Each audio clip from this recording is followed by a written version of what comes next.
एका राष्ट्राध्यक्षाची प्रेमकथा।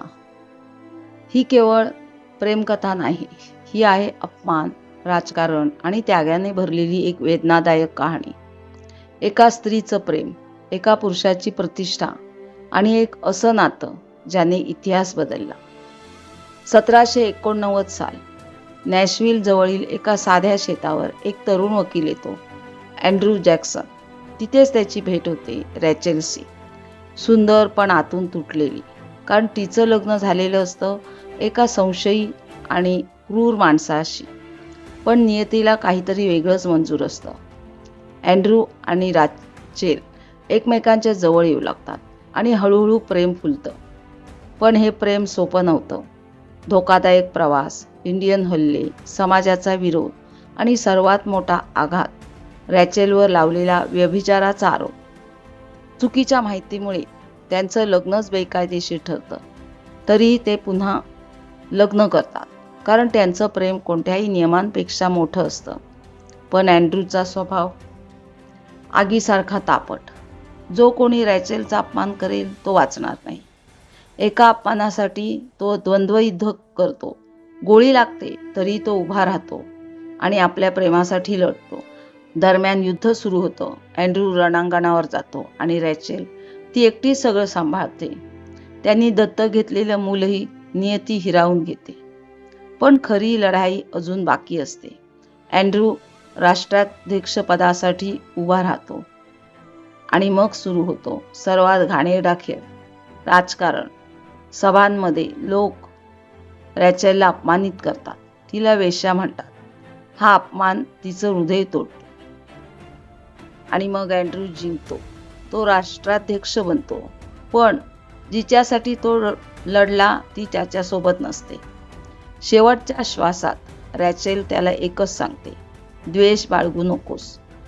आणि अँड्रू संपूर्ण आयुष्य तिच्या आठवणींसोबत जगतो।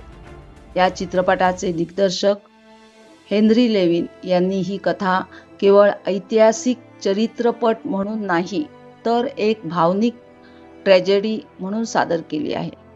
त्यांच्या दिग्दर्शनाची खासियत म्हणजे क्लोजअप स्टोरी टेलिंग। कॅमेरा वारंवार चेहऱ्यांवर थांबून रॅचेलच्या डोळ्यातील वेदना आणि अँड्रूच्या रागातून प्रेक्षकांना खोलवर जोडतो। तसेच रोमॅन्टिक शांत क्षण आणि राजकीय संघर्ष यातील कॉन्ट्रास्ट प्रभावीपणे दाखवून त्यांनी चित्रपटाची इमोशनल इंटेन्सिटी अधिक वाढवली आहे। सुसान हेवर्ड यांचा अभिनय हा या चित्रपटाचा आत्मा आहे।